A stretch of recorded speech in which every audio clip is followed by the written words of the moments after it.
and welcome to the Flower of Light Mystery School, podcast number 3.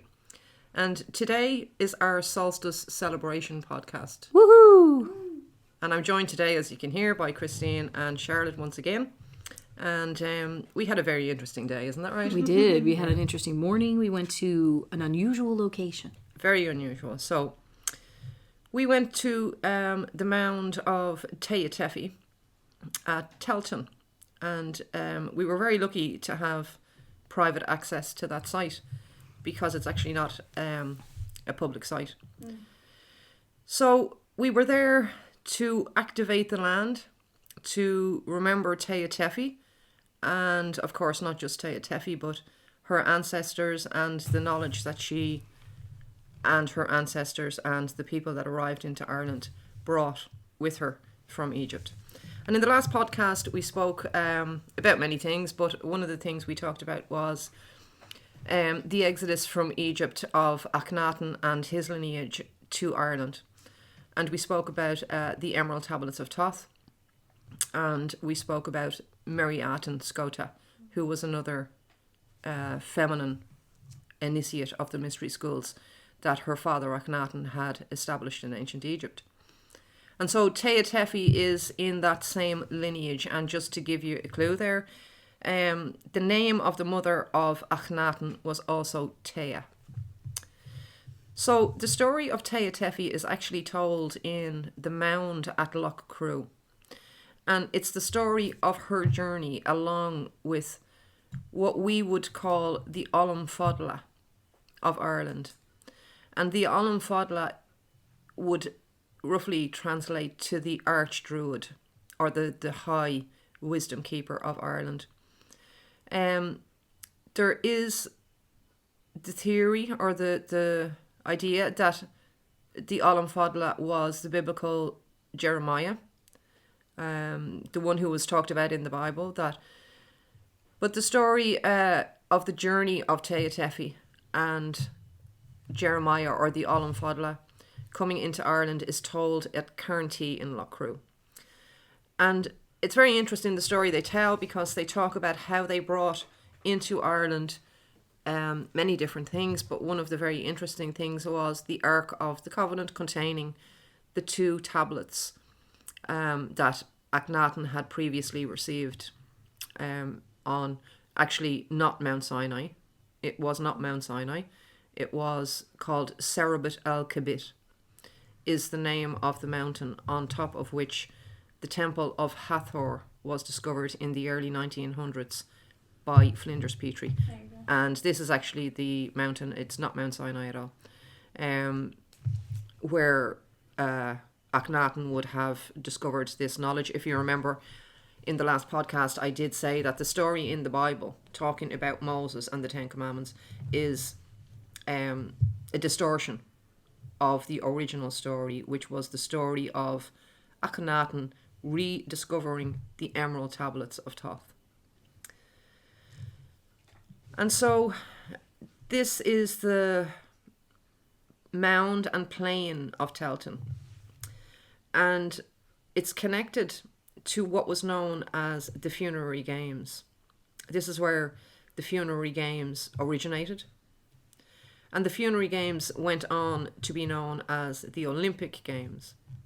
And if you just go back to what I said there earlier about possibly the biblical Jeremiah, the person that travelled with Tea from Egypt to Ireland, he was also known as an Olam, as in Olympic, because Olam is actually an Irish word, a Gaelic word.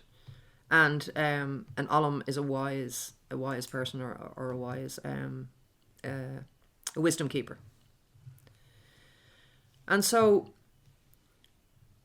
we have the story of a female initiate that would have been taken through the mysteries that we discussed in the last podcast, the book of coming forth by light, or the book of becoming light. And Tea would have been a female initiate, and she left.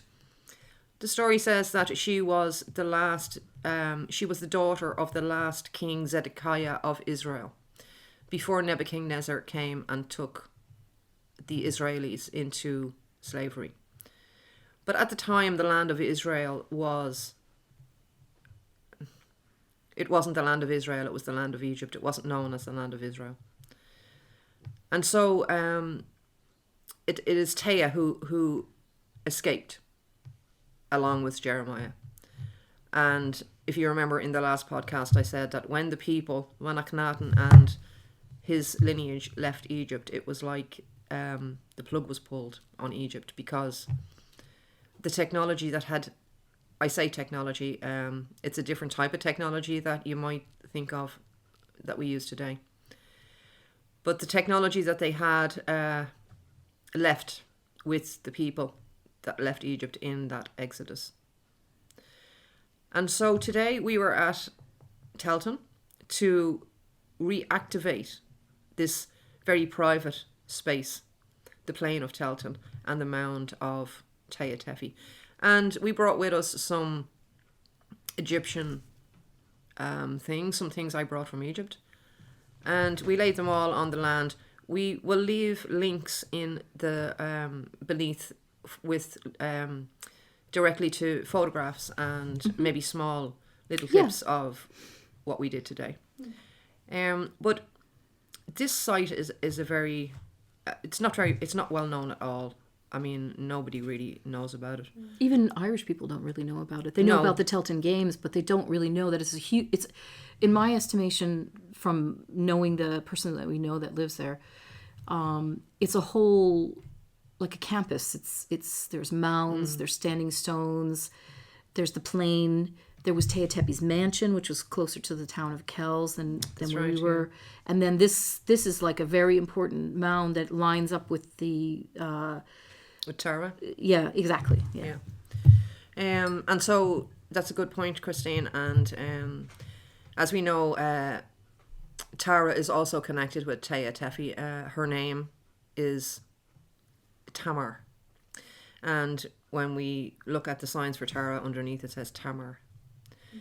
So Tara also is closely connected with Tephi, and it was at the Mound of Hostages there that in 1976 Sean O'Riordan, an archaeologist, an Irish archaeologist, discovered what was later to be named the Tara Prince. And one of the interesting things about that Tara Prince, it was a young boy, the ages maybe around 17, 18. And the jewellery that was found around his neck was found to be made in a process. The beads were made in a process called faience, which was that process was only carried out in Egypt at the time. And to make it even more solid evidence, when they analysed the paste, because faience beads were made with mineral and plant extract, and they were rolled into a bead. They were made into a paste and then rolled into a bead and then fired and glazed. And when they analysed the beads, they found that the mineral and plant extract that was used were from Egypt. So they could confidently say that there was an Egyptian connection there. And so it's very interesting as well when we talk about the Mound of Hostages, because Tara is closely related to Patrick, St. Patrick, and the story of Nile of the Nine Hostages, which just, briefly today, it's a relatively quick podcast we're going to do today. Yeah. It's just a celebration of the solstice and of the activation of the mound and the plain of Telton, because this most certainly hasn't been done, certainly in a very long time. So Nile of the Nine Hostages really, again, these are our Irish stories which encode the information and the knowledge for those who can actually decode it, because the story of St. Patrick is nothing of what we have been told. So in ancient Egypt, in an area called Heliopolis, which was known as the City of the Sun, it was also known as On or Anu. And in that place, the process of this knowledge, if you remember correctly in the last podcast, I said that the Egyptologists translated the word neter, which was found in the ancient Egyptian hieroglyphic writing. And Champollion deciphered the hieroglyphs, and based upon his translation of the hieroglyphs, the word neter was translated to mean gods and goddesses. But the word neter, if you remember in the last podcast I mentioned, the word neter actually means nature. Right. So when I say the aspect of this knowledge in Egypt, as in Ireland, at each site, a different part of the knowledge was held by wisdom keepers. And when you moved through all the sites, you got all the knowledge. But all the knowledge is in each site as well. We said it was holographic. But each site would, if you want to say, specialize in a particular aspect of the knowledge. So the particular aspect of the knowledge that was specified in Heliopolis, the city of the sun, was called Ptah. And the priests of Ptah were known as Ptah Rech, which is where we get the name Patrick from. And the 9 represent the Ennead known in Heliopolis as Atum, Shu, Tefnut, Geb, Nut, Osiris, Horus, Set, Isis, and Nephthys. These are not gods and goddesses. These are processes in the alchemical transmutation. The alchemical transmutation of matter to light. These are the processes that build the time-space matrix that we call our reality. And they're based on a numerical code of 9. Nikola Tesla once said, if you want to understand the universe and the mysteries of the universe, meditate on the numbers 3, 6, and 9. So, St. Patrick, the serpents, if you remember, I discussed the story that's told in the Bible. Again, I mentioned the Bible because it does contain some truth, although a lot of distortion as well.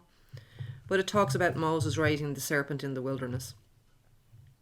And I mentioned about Gad el-Glas being bitten on the arm with the serpent and being told that the land he'll go to will never have any serpents or snakes. Yeah. That part is not written in the Bible. I meant to mention that in the last podcast. I didn't think of that, but actually, now that I think of it, I just, for clarification, the part about Gad el-Glas and the green arm is not mentioned in the Bible. It's mentioned in other ancient information, particularly our ancient Irish books.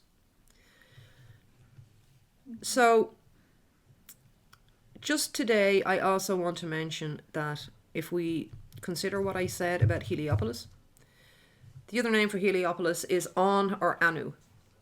So if we consider the concept of the two-headed Anu, or the two-headed An, that we know in ancient Ireland and that our mythology talks about, the two-headed An, the gods of light of ancient Ireland. And so one of those was Lu, which this is a story that it's a long story and you can look into it if you like, but the funerary games were established, and remember the funerary games were the games of Tephi, which became the Olympic Games. The funerary games were established by Tephi because she wanted people to remember that she was a living, mortal human being who lived and died the same as every other human being, but not quite. Not quite. The reason she wanted to be remembered as a living being is the same reason that Thoth was to be remembered as a living being. He was one who was born into the flesh but became light, the same as Tephi. And the funerary games were established so that all people, when they came to the time of awakening, would be able to decode this information, this story of the funerary games. She wanted people to know she was a mortal that became immortal, because this is the entirety of the knowledge and the wisdom of the book of Becoming Light. And so that's how the Olympic Games started. And I want you to think about the symbol for the Olympic Games, the interconnecting circles. Those interconnecting circles come from the blueprint for creation. The same blueprint that I spoke about that comes from the first line of the book of Genesis, which was written by Moses, Akhenaten.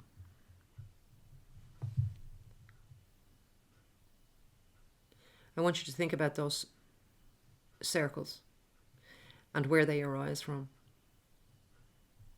They arise from the flower of life and from the torus geometry. And you remember torus, Tara, and Torah are all the same words. So today on the solstice, we activated this ancient land and we remembered Tephi. We remembered the ancient knowledge, we remembered our ancient ancestors, and we remembered the link between ancient Egypt and ancient Ireland. And I'd just like to say, for Ireland, this is very important. It is really important for the people of the whole earth, but for the people of Ireland, we are the wisdom keepers of the earth. There are Irish people all over the planet. Millions and millions of Irish people everywhere. I'm calling you, each and every one, to remember your ancient heritage, to remember who you are, to remember that you are the wisdom keepers. This is a call to you. Wake up. We need you now. Thank you. And I really look forward to the next podcast. And even though Christine and Charlotte have been very quiet here today. Very unusually so. They're absorbing the information. They're absorbing the information and processing as are we all. Our DNA is waking up. Yeah. Exactly. So it's been an amazing day, and I'm really glad to have done this today, and I'm really glad to be able to talk to you again today. As I mentioned, we're going to put links into in below the podcast so that you can have a look at the images and maybe just some short video clips that we took from today. And again, if you have any questions, and I also meant to say any comments, you can email them to me at info@floweroflight.com. But if in the subject bar, if you don't mind, please just put in either podcast questions or podcast comments, depending on whether you have a comment or a question. And that's really everything from me for today. Just to say happy solstice and manifest your dreams, because you are the creator. You're the thinker of the thoughts, the creator of universes and realities. You are more powerful and more than you know. Charlotte, Christine? I would say happy summer solstice. Remember that you are the light. The light is the information. That's right. And that's why we all need to be waking up. Mm-hmm. Happy summer solstice. solstice. Yeah, exactly. Happy summer solstice, and just once again, love and light. Love and light from the Flower of Light Mystery School. And the beautiful Boyne Valley. Bye-bye. Bye.